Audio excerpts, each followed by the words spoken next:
Hello students, this is Amit Tiwari, your English teacher.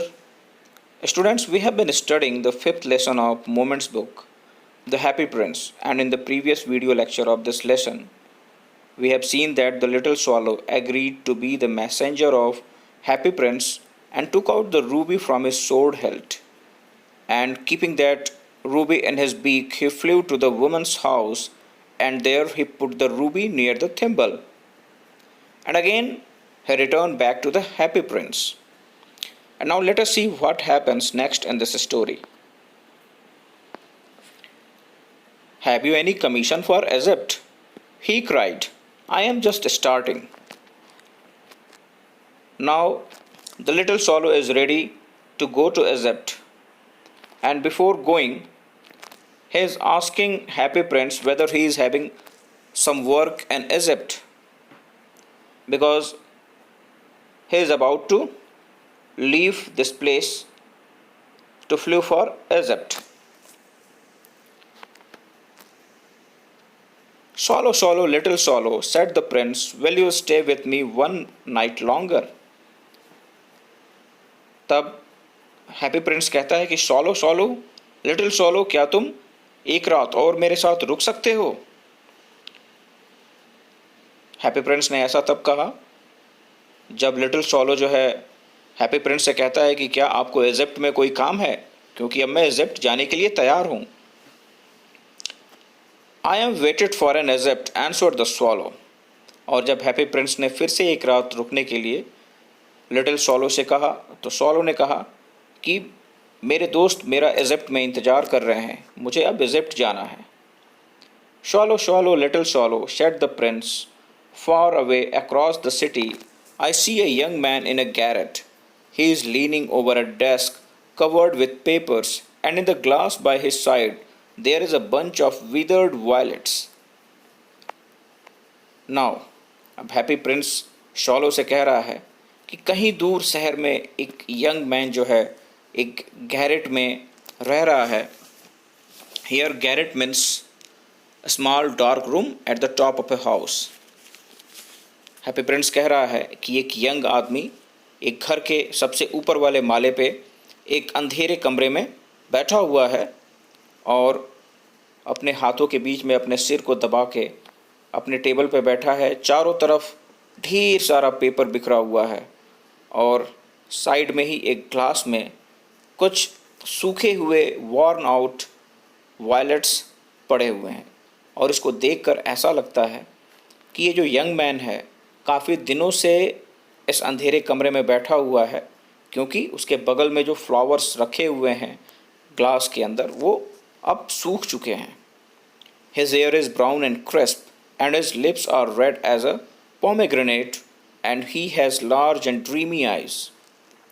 उसके बाल brown हैं और बिल्कुल सूखे हुए क्रिस्प हैं और ऐसा लगता है कि वो काफ़ी दिन से नहाया भी नहीं है.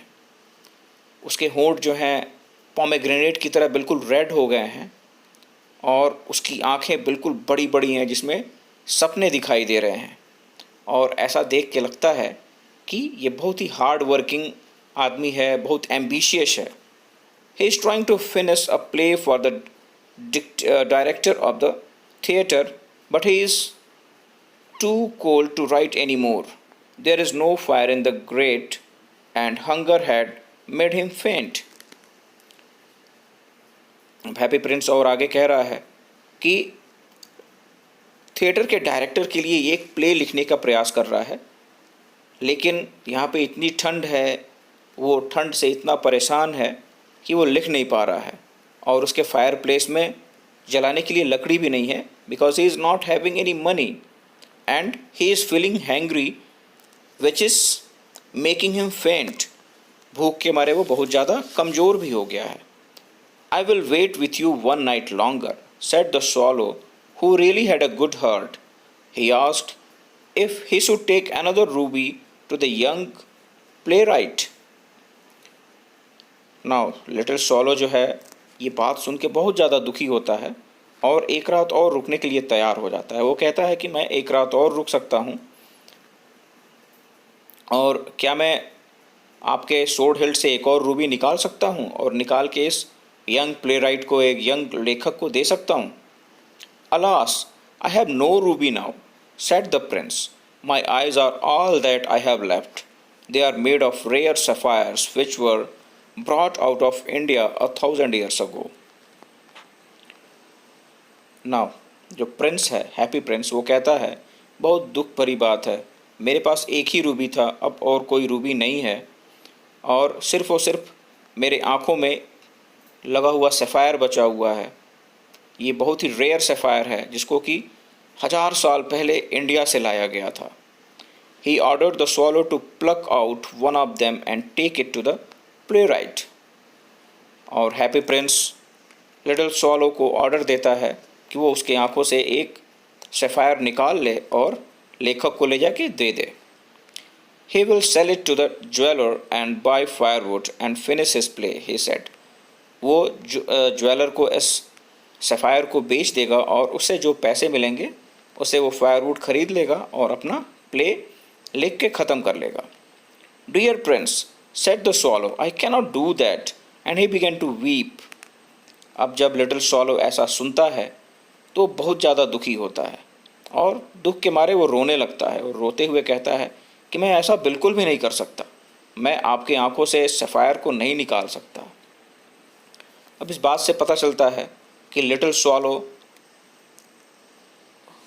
कितना काइंड हार्टेड है, अंदर से कितना दयालु है। Swallow swallow little swallow, said the prince, do as I commanded you. अब फिर से हैप्पी प्रिंस कहता है कि जैसा कि मैं कहता हूँ वैसा ही करो। So the swallow plucked out the prince eye and flew away to the young man's garret. और ऐसा सुन के जो लिटिल स्वॉलो है वो प्रिंस की आंखों से सफ़ायर निकालता है और अपने चोंच में दबा के यंग मैन के गैरेट की तरफ उड़ जाता है। It was easy enough to get in as there was a hole in the roof. और उस गैरेट में अंदर जाना बहुत आसान था क्योंकि रूफ में एक होल था। Through this he darted and came into the room. और इसी होल के सहारे जो है अपने आप को अंदर पुश करता है और रूम के अंदर चला आता है। The young man had his head buried in his hand, so he had not here the Flutter of the birds wing. और ये जो यंग मैन है अपने सिर को अपने हाथों में छुपा के सिर नीचे किए हुए है और इस वजह से बर्ड के विंग्स की जो फ्लटरिंग है उससे जो साउंड निकल रहा है वो उसे सुनाई नहीं देता है। And when he looked up he found the beautiful sapphire lying on the withered violet. और जैसे ही वो ऊपर की तरफ देखता है सफ़ायर के ऊपर एक विदर्ड वायलेट यानी कि जो वॉर्न आउट फ्लावर्स हैं उनके ऊपर एक सफ़ायर उसे दिखाई देता है।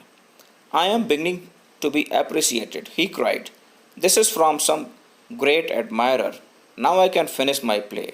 अब वो बहुत ज़्यादा खुश होता है और कहता है कि ज़रूर किसी एडमायरर ने मेरे लिए ये सफ़ायर छोड़ दिया है यहाँ पे।